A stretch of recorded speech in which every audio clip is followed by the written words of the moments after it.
Hannah Arendt's Origins of Totalitarianism, when it describes what National Socialism is something that is not a nationalist ideology. It's using the concept of the nation and using German nationalism to advance a totalitarian project. But those two things are distinct, and that's something that I think we forget about nowadays.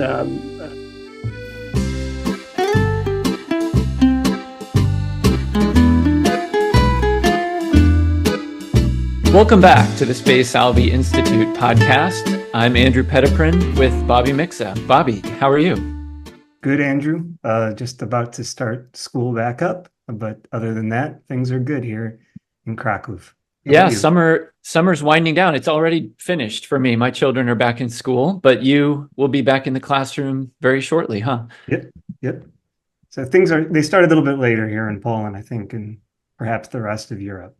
Yeah, that's more civilized. That's better. But anyway, well, we're very excited to have a guest with us today. Our guest is Nathan Pinkoski, who is assistant professor of humanities at the Hamilton Center.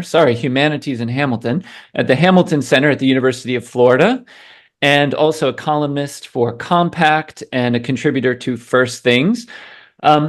Here at the Space Salvi Institute, we're not really a timely podcast. We're not really a political podcast, but we're very, very interested in these larger questions, of course, that relate to culture and to, this broad project of kind of Christian society that we're particularly interested in. So we're really excited to have Nathan with us to talk about some of those topics. So Nathan Pinkoski, welcome to the Space Salvi Institute podcast.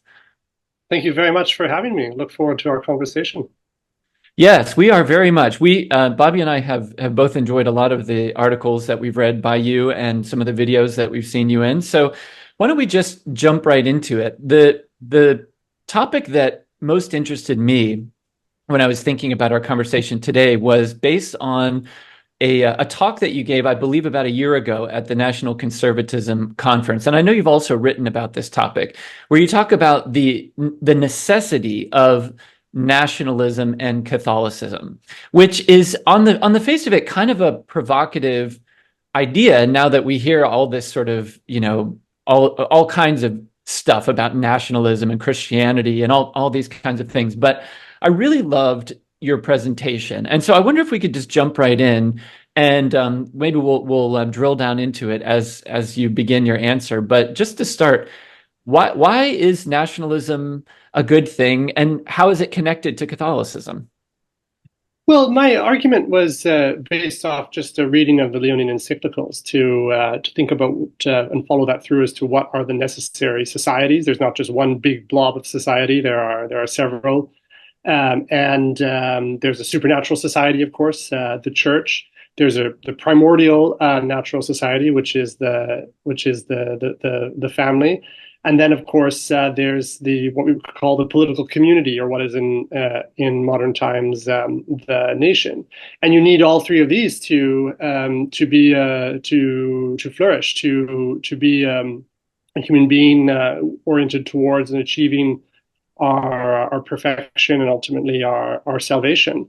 So necessity here is about that kind of Leonine argument, and a defense and a requirement of understanding why we need all those three societies, and why it is we could say a precept or a practical application of Catholic social thought to defend all three. Do we want to call this? And in the talk, I set it up as nationalism, but I noted that we could talk about this in terms of patriotism as well. I actually think the two terms are perhaps interchangeable.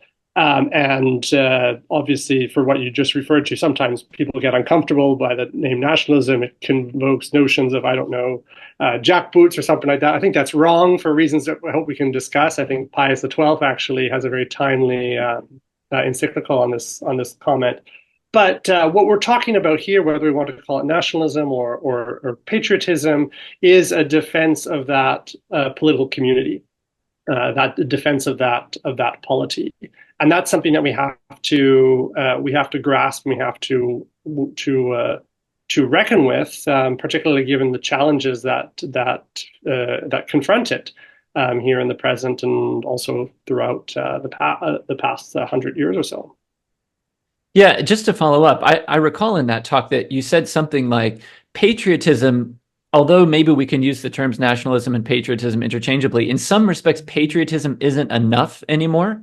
That, and I wondered, it occurred to me that maybe patriotism, at least to my ears, it strikes as being maybe a little bit too abstract, or like there isn't enough of a kind of a positive force there. Like, in other words, to talk about a nation versus just the idea that it's kind of good to be loyal to one's country, right? I mean, maybe you could say a little more about that distinction, or anything you want to say there. Yeah, absolutely. I think that that's partly why we probably want to use this language today, because the notion or the virtue of patriotism, there is certainly a virtue, has perhaps become something that's a little vague. It's unclear to what it refers to. It's a kind of the sort of sentiment whereby you say, well, I put my flag out front of my house because that's what it is to exercise patriotic virtue. But we don't really have an engagement with a full systematic account of what that looks like. And I think the challenge that we get by calling it nationalism is we have to provide a justification for what that means. We have to provide a justification for, yes, why it's different from some of the forms of distorted pictures of patriotism or nationalism that appeared in the past. But it's a real intellectual challenge, I think, when we take up that vocabulary to explain in concrete terms what we're actually defending, what we're actually talking about when we're invoking the need to defend this particular kind of human society. So I see it as sort of like an intellectual challenge when you take up that term, and what it requires us to do, it demands of us then, is to think about all those things that might be threatening that political community, but also requires us to give a real reflection on what love of the nation involves. So that's why I'm attracted to that kind of vocabulary. Yeah, Nathan, to get very basic, what do you mean by nation? I mean, we all, I think, come in to when we think about nation, we have a certain idea of that. But what do you mean by the nation? Yeah, well, here I think I rely a lot on the thinking of Pierre Manon, who has been one of the most astute writers in the last 30, 40 years, I think, just describing about how the notion of political community has transformed since the Greeks. And it basically, in his argument, is that if we take the Aristotelian picture, the picture of a polis, that's one that speaks to a very particular time and place. And the danger, if we just speak, again, goes to the problem of abstraction that we just raised. If you just talk about applying the ethical or the Aristotelian framework and then refer to polis or political community, it's not clear what kind of community we're actually describing. And Manon's argument is that this has been something too that the church has been intensely involved with as well. It's been kind of a way for the community to expand from the small Greek city-state and grow, but not get swept up in universalism, not get swept up in the notion of just wiping this all away, which was a temptation in the Middle Ages, but certainly is a temptation that we see today. So it's that kind of argument that Manon gives that I think we're talking about. We're talking about something that is much larger in terms of scale than that which existed in the Greek world, or indeed in the medieval world. We're talking, here we could lean perhaps a little bit on the Weberian definition of the state. We're talking about the monopoly of force, the monopoly on violence, but we're also thinking about the kind of technological transformation that has taken place. But here I think there's a key point to bear in mind, and why we shouldn't just say, well, there are no communities possible because it's just too big. Because of the nature of technological changes that have enabled us to solve coordination problems on such a massive scale, uh, we can genuinely speak of a nation as a meaningful community. Just to give one sort of trite example that I referred to earlier, right? Across the United States, where I live now, you see the same symbols. You see people who are attached to that, despite the fact that they may never have met each other, have no chance of ever meeting each other. That they're not that there is a community that can exist on that massive scale thanks to these technological solutions to coordination problems. But the other thing I want to add as well, and this is something that Manon is very keen on, but I think we have to bear in mind too, because it can get swept away in all of this, is we're not just talking about I don't know, a set of shared agreement to a certain principles or a kind of vague notion of a social contract. I live here, therefore I agree to participate in this. We're talking about a shared inheritance. And this is going to be affected, of course, by problems of technological scale, right?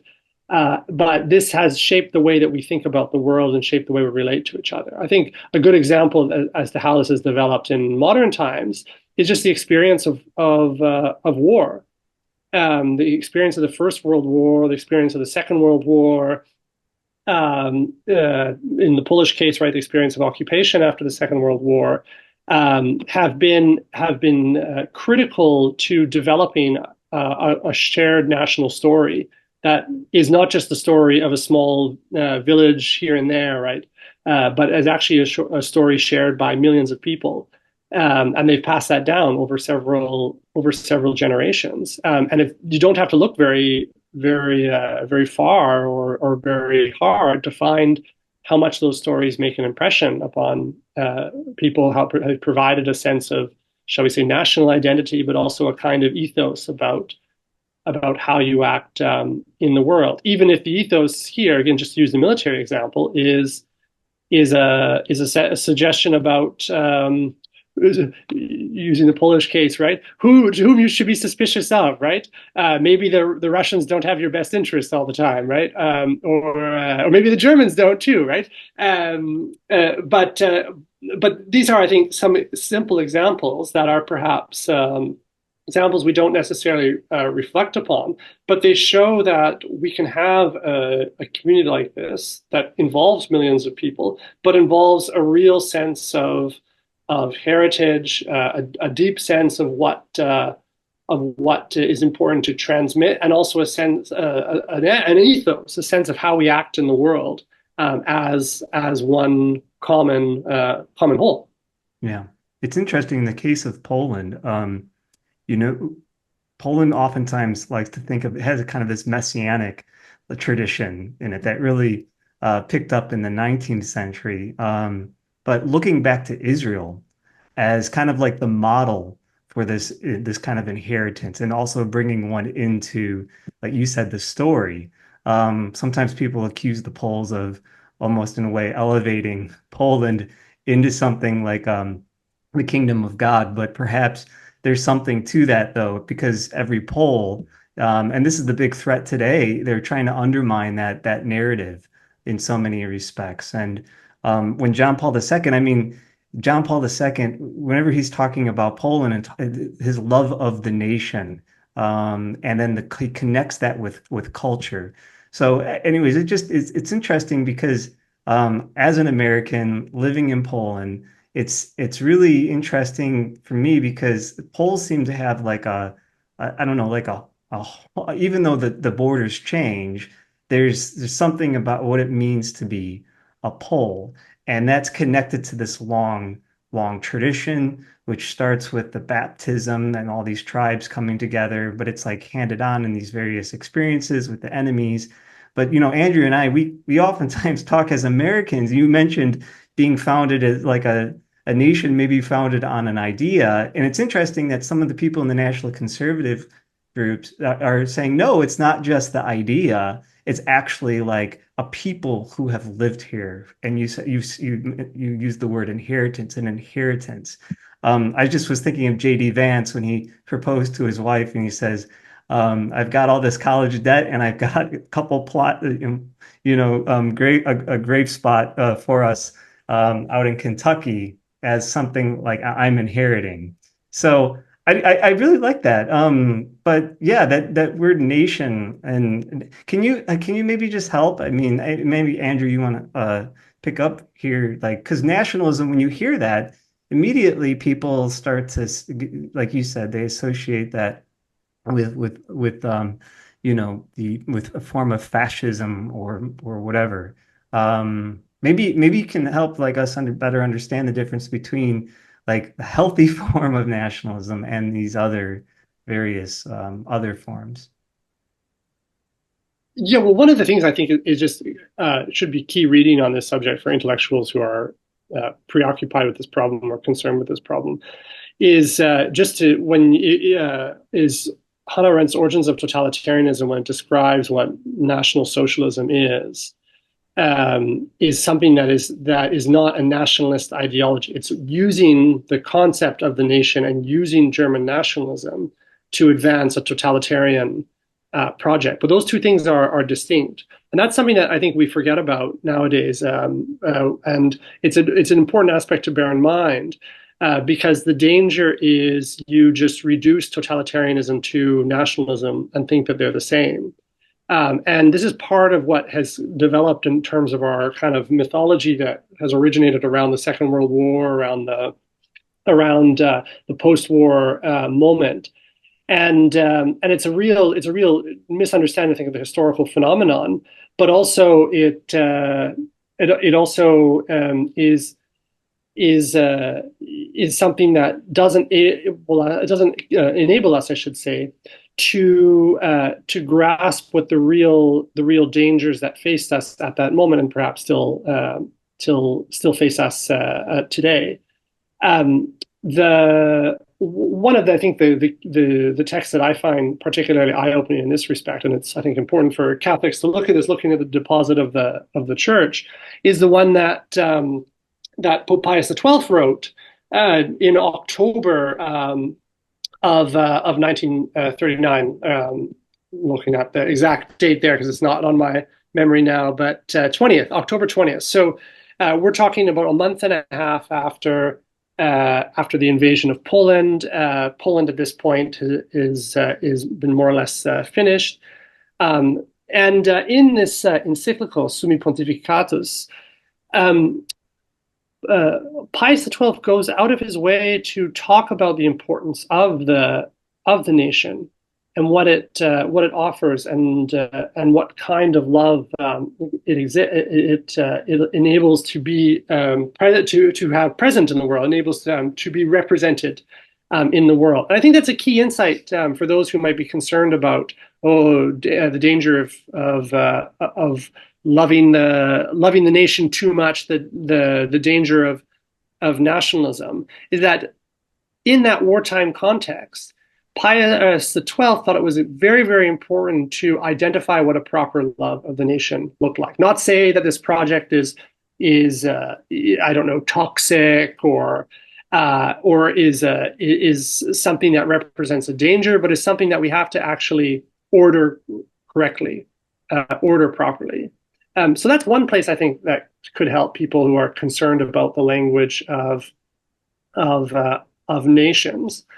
But I think the second thing, it's perhaps just a more of an etymological point. But I think etymology can give us insights into what reality is. There's a kind of phenomenological possibility that comes from good etymology. The etymology of nation, natio, nati, is birth. And it speaks to the fact that we don't get to choose where we're born. We don't get to choose who our mother and father are or who their mothers and fathers were. We arrive in a place that has already been prepared for us. And we have to have an attitude toward that. At least we have to raise a question as to whether or not, in response to this event that is outside of our control, do we view this as a good thing or a bad thing? Is this something toward which we express gratitude, or is this something toward which we try to flee?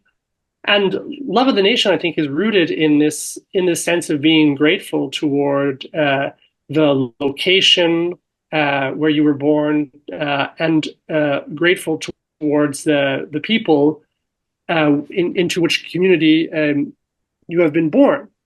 And perhaps if we talk about it in that sense, about a rootedness in the circumstances of one's birth and trying to articulate what the proper loves are in those circumstances, it starts to lose its it starts to lose the I don't know, the images of Nuremberg or something like that, that we're actually talking about something very, very different.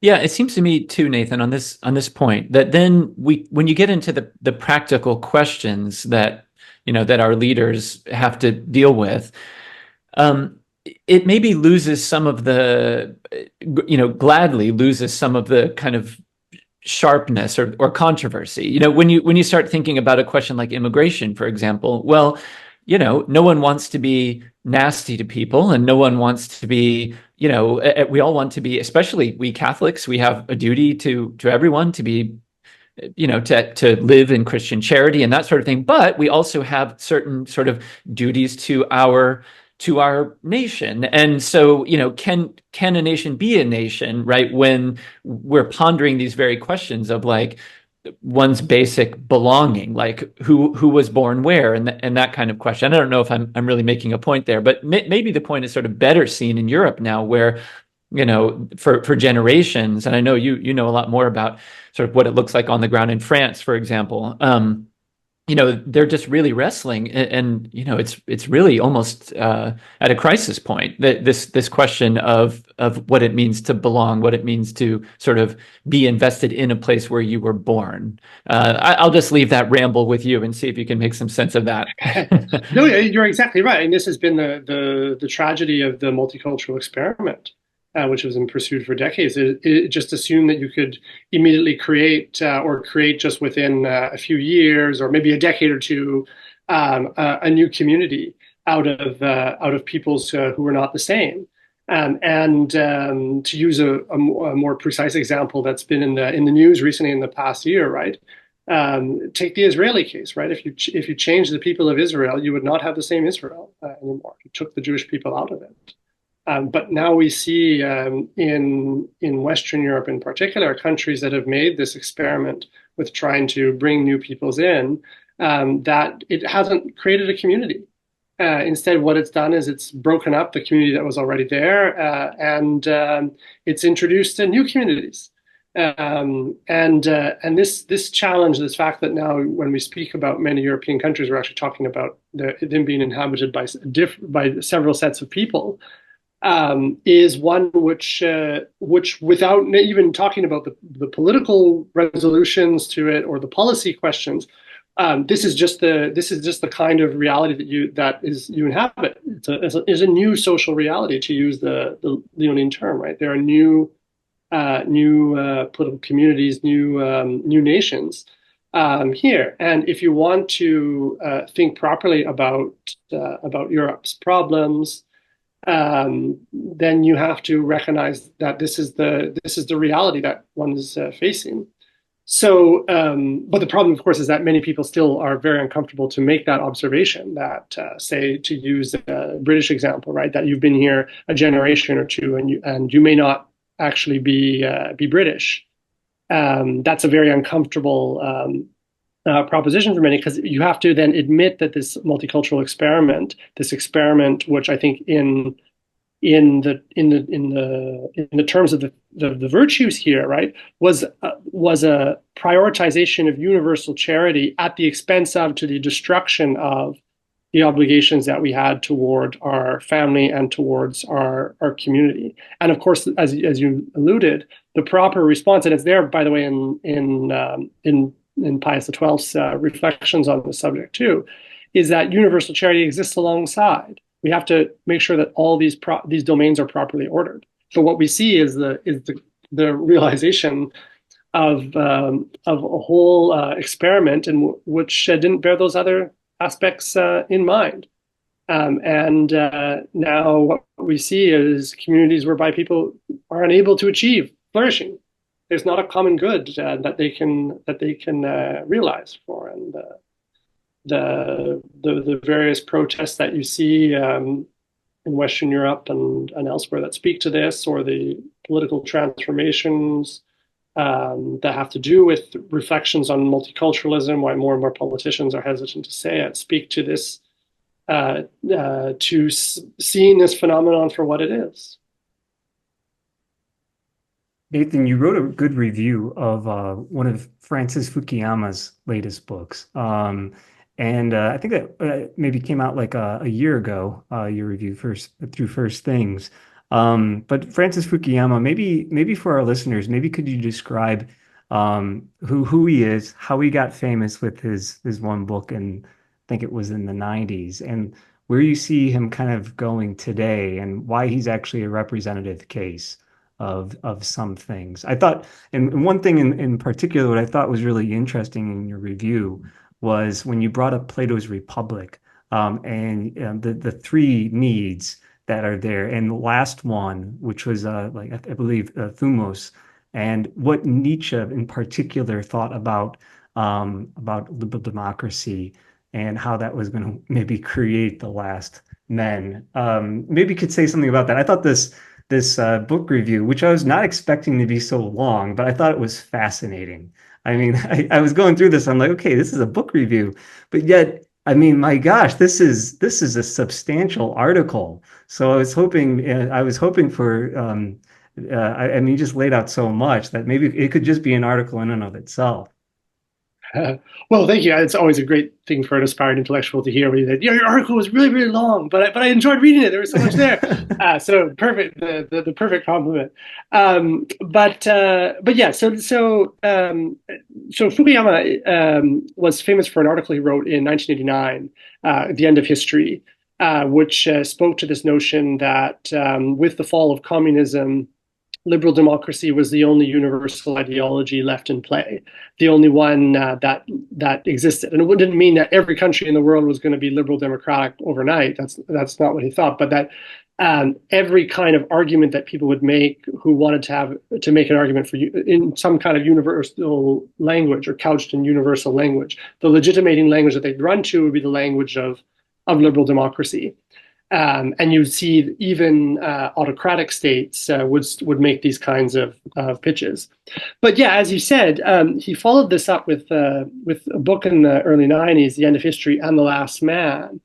And it's something that I think I've been reflecting on a little bit recently. And of course, I was just a little baby those days, so don't really know much about, I don't have any memory of the time, but the early 90s had a kind of pessimism about them that is perhaps lost in the way that the narrative of post-89, the triumph of liberal democracy, now has about it. And you saw a bit of this pessimism in Fukuyama's argument about the last man. So the last man is the Nietzschean concept, and it's based off one of the early sections of Nietzsche's, I think really his masterpiece, Thus Spake Zarathustra, where it talks about this contemptible person who thinks he's discovered happiness through pursuit of quotidian, ordinary pleasures, but doesn't really grasp anything deeper in life. Certainly doesn't have any thumos, right, to use your word, Plato's word. And Fukuyama's argument was basically that this is the thing that liberal democracy really struggles with. In the Platonic psychology, the Platonic conception of the soul, does liberal democracy grant you your material desires? That's the lowest conception of the soul, the desires. Yes, it does. And we saw that was the great contest between liberal democracy, capitalism, and communism. Who could build nicer kitchens, right? Who could provide the basic amenities, and liberal democracy won handily on those terms. So liberal democracy, capitalism meets those natural desires. Then the question about the rational part, the highest part of the soul. And here Fukuyama has an argument about scientific enlightenment, about the nature of progress, technological progress that is attached to liberal democracy, and it being able to articulate and provide this framework better than other kinds of alternatives. So another kind of Cold War example, right? Who sends someone to the moon first, right? It's liberal democracy. So therefore, it's better at the rationalistic technological progress. But this thumos problem, this problem of spirit, is the thing that nags liberal democracy, because liberal democracy ultimately relies on an egalitarian ethos, which is about lowering the goals of human life, making everyone the same, and that entails forgetting what a struggle for excellence looks like, losing my capacity to strive and desire to be better than anyone else. Indeed, that's not a very, as we sometimes say, that's not a very democratic attitude, right? To think that there are some people who are better than others, right? We're very suspicious of that way of thinking in the liberal democratic culture. So this was the point whereby Fukuyama wasn't really sure if liberal democracy had the advantage, and you capture a bit of that pessimism in his early work. In the early 90s, and actually a little bit into the 90s and early 2000s as well. But yeah, the argument that I gave in that review is that he exemplifies this shift that we see in many of our public intellectuals who are pundits on behalf of liberal democracy, is their sense of the psychological weaknesses of the system, which they were attuned to at one particular moment, is no longer there. Now it's just a kind of full-throated militant defense of it, less of an articulation of what are the dangers that come with this sort of project. And the one that I was particularly interested in, a danger that a thinker who was also attentive to the problem of thumos in the modern world, and one that had dropped out, C.S. Lewis, is that he was, Fukuyama that is, was becoming someone who was encouraged or had lost his capacity to criticize the technological project's desire to change ourselves. Whether that be one of the most acute ways we see that today, the whole transgender phenomenon, or whether it be other ways that we act in order to make life easier and push hardship off. This is the phenomenon of what Lewis called men without chests. And Fukuyama, rather than being a critic of that, which he was at one particular point in his life, has now just dropped that off, and that has all slipped away. So he has, at this stage in his career, lost kinds of insights and the sense of the fragility of the political, economic, social system that he was an advocate for at an earlier time, but what we could call perhaps one attentive to the system's weaknesses, how that had all vanished. And now he was encouraging the system, but also encouraging this phenomenon, what Lewis calls, of producing men without chests. I thought that was a great insight in your review, Nathan, the C.S. Lewis connection, which I had never thought about that before, and I thought that was really well done. And it reminded me of a couple of things. It reminded me of another thinker, Augusto Del Noce, and other people like him, who ultimately say, like, the West won the Cold War by just sort of out materializing the materialists, and now we're left in this kind of metaphysical wasteland.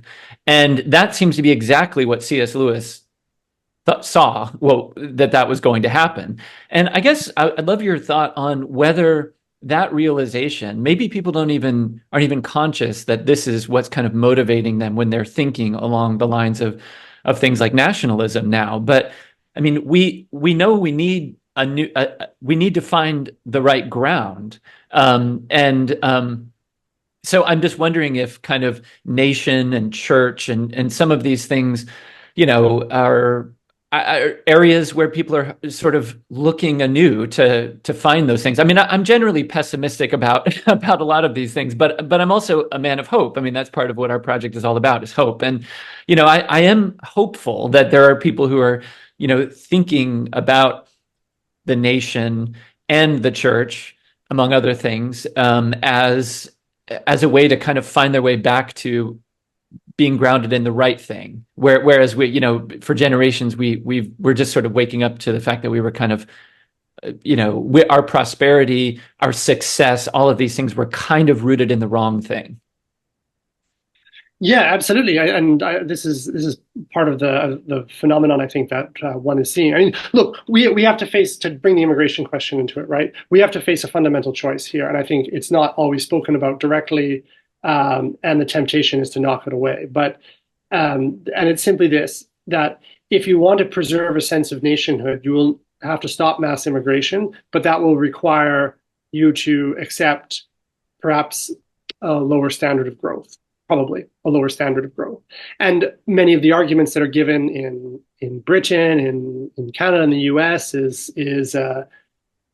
to orient the immigration debate towards economic growth, which still enables the whole paradigm to go and continue and accelerate.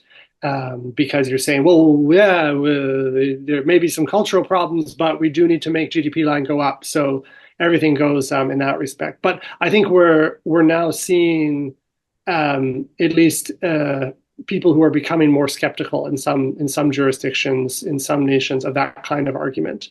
Will this hit the top policy though? I mean, that's a whole another affair. But there's at least, I think, the sense that we're at a real crossroads, and it speaks precisely to what you're talking about. Do we continue to define ourselves by GDP line go up? That's what makes us what we are, economic productivity, our economic creativity. And incidentally, it's, by the way, a funny thing that Fukuyama had in his last book as a passing reference. He said, we're going to beat China by being more economically creative, more productive. This was the paradigm he thought that we could beat the Chinese on, and it goes exactly to what Augusto Del Noce said about how the Cold War changed. That what began as a spiritual struggle against atheism, against the materialism, on behalf of the West, understood as Christian civilization, underwent this kind of circus act, and then by the end of it, it was all just about economic productivity and such. So I think this is a moment of where we see that there are two stark paths. One is the path of getting control of one's borders, recovering a sense of nation, recovering a sense of the importance of integration and assimilation, all those aspects, recovering a sense of the importance of what love of that community exists, but recognizing that this will probably result in lower growth, lower economic growth, not as much economic prosperity as that which existed, say, after the Second World War. That era is finished. Or we keep going down the road of economic prosperity, even at the price of seeing all these cultural upheavals, these the demand to have more and more police simply to maintain order between different kinds of communities that are liable to slip into ethnic conflict, right? These kinds of things like that. That's I think the choice that we face, and there's not going to be a magic third way out of it where we say, well, we'll get control of our border, then we'll have more economic growth. I don't think that's going to exist anymore. That as a kind of possibility. There's going to be, each of those paths are going to involve sacrifices, but one I think is ultimately rooted in a kind of material understanding of reality, and the other's not. Yeah, it's interesting too how much education lies at the heart of this. And connecting, you mentioned excellence and thumos, but Mhm. it's if you don't have any ideal, or absolute, if you want to call it that, towards which everyone's being formed, or a form into which you're forming them as a teacher, it seems that, or whatever the form may be. I mean, it may be to be that person who is only concerned about growth in the certain sense that you're outlining, or it may be something else. But it just seems to me that, like, I mean, I grew up in a neighborhood in just the southwest side of the Chicagoland area, and in so many respects, that the community is entirely different today than it was when I was growing up in such a short time period. And if you look at the education too, there, I mean, like, they're really, the only ideal you were being educated into was this kind of, if you want to say, becoming a man without chest.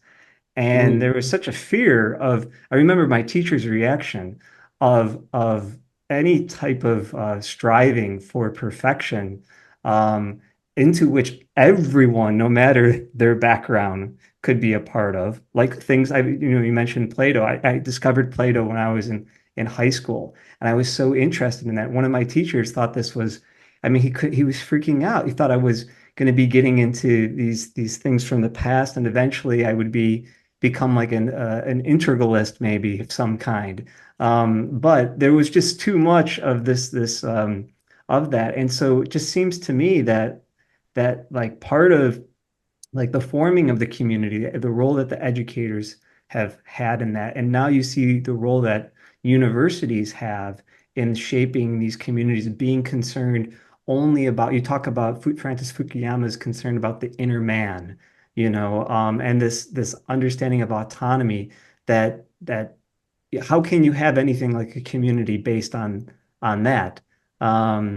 Which you ironic, it seems to me like you do, but it's almost like it's like it's almost an anti-corporate thing Mm. that people are uniting around. Anyways, I'm going all over the place, but do you have any like are you interested in the role of education and the role that plays in the forming of this community of the nation, with particular communities kind of around that? Yeah, absolutely. And that's a really fascinating tale that you tell. It reminds me of a quip that Renaud Camus has about a nation that knows its classics, doesn't forget itself. But I think this is one of the key issues that speaks precisely to the phenomenon that we've been talking about, not only in terms of a sense of the right moral formation that I have in order to understand who I am, understand the limits of my own capacities, and so forth. The an a true liberal education in that sense is about discovering what freedom looks like in that sense, freedom to order my desires properly. For instance, growing in the virtue of temperance in that respect. But it also speaks to a whole mass social national level, and this is something I think that Europeans were very good at, and the U.S. was good at it too once.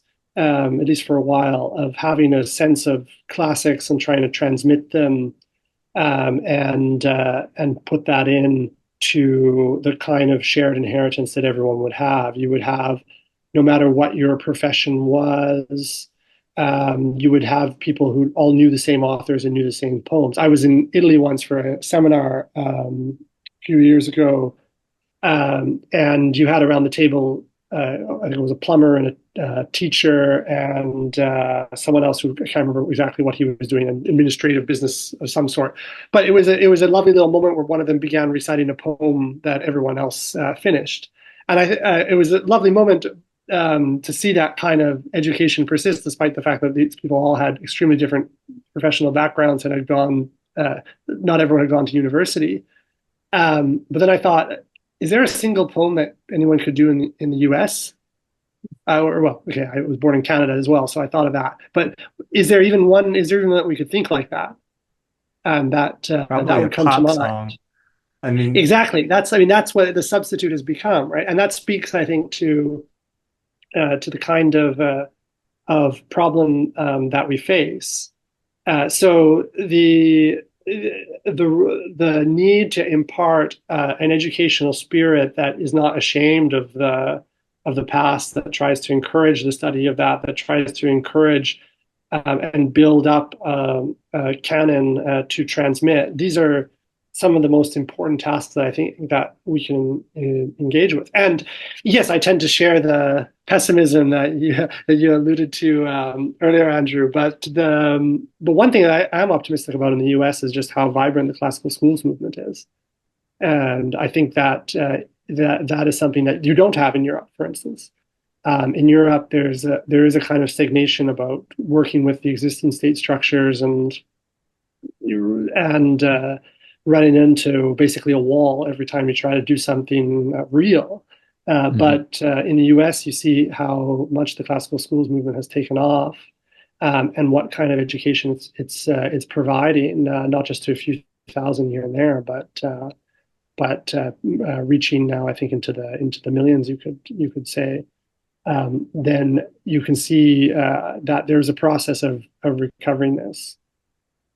Yeah, and something that Bobby and I talk about is, in Remy Brague's book, Eccentric Culture, he sort of talks about how even people from the New World can, in a sense, have more Europeanness than geographical Europeans. And there's a sense in which I'm hopeful along the same lines as you about things like classical schools or, programs that are sprouting up at, certain universities, or kind of the coming on to the larger stage of, say, maybe Catholic liberal arts universities that want to do, sort of great books and that kind of thing. Because even though what we want as Americans, if, I live in the United States and I was born here, I like my country and I want us to have a stronger sense of identity, but I'm also aware of the fact that our culture is bound up with European culture. And so in a sense, like maybe becoming who we are is as Americans is really doubling down on our kind of European heritage, which paradoxically Europe is not able to keep up with quite as well as they once were. Yeah, I agree heartily with that. I think it's emphatically even. I think it's something that we have to stress more and more because, for what you say, the time frame is small. We do have to face the reality that in the United States, the national civic landscape has, to borrow Bill Bacon's line, has become thin, sort of stretched, and in order to reconstitute it, we're going to have to reach to much deeper sources. And indeed, we have to think about that not just in terms of the manner of culture, say reading, I don't know, Shakespeare, for instance, or Dante, right? To form ourselves, but also to think about it just in terms of the spiritual roots of it, right? The fact that to be Christian is to take something, is to be part of something that we receive from Europe, and so being attentive to that line of transmission, that thread, is something that we have to discover and follow through, because it's a very fragile thread. It's been broken, forgotten in many instances. But I think the paradox that we now exist in the battered Western civilization is that the United States has the energy. It's the place where we see people developing new institutions, whether it's something small like yours, or larger ones like the classical school movement, right, as a whole. But these are things that are not happening elsewhere. They're not happening in other countries. And the energy is here. The resources to build new things are here. The will is here.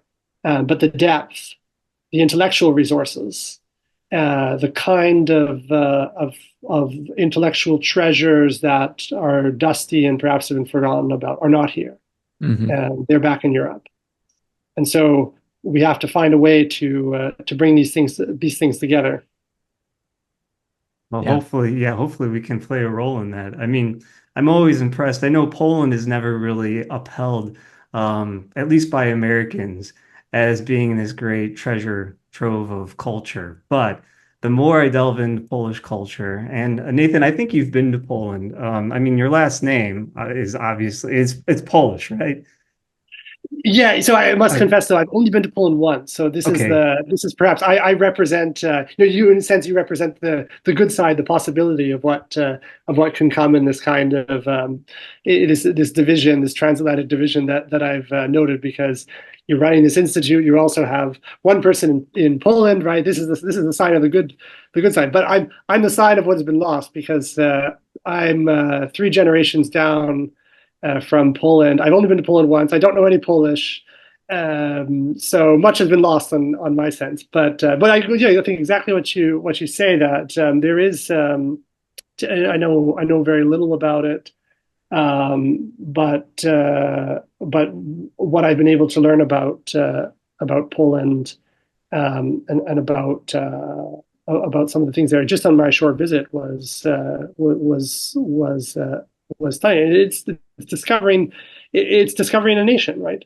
Yeah. And I have a small, very thin connection to it, but it's still momentous to discover its significance, its richness, it's the treasures that exist within it. It's the poetry. Yeah. For instance, Notes from a Besieged City is it has to be one of my favorite poems, though obviously I've only read it I haven't heard of in this English. poem. Okay. Well, I'll send it to you. I'll send it to you Yeah. afterwards. So the poem is describes the it was written in 1982, 1983, just after the state of emergency. Hmm. Um, and what it does is it describes the city of Warsaw having gone through this process of occupation again and again. And I was just trying to bring up one of the lines there from it, but having some trouble with the browser. So I'll just paraphrase it off memory. So the author Helmut, Yeah. report from a besieged city.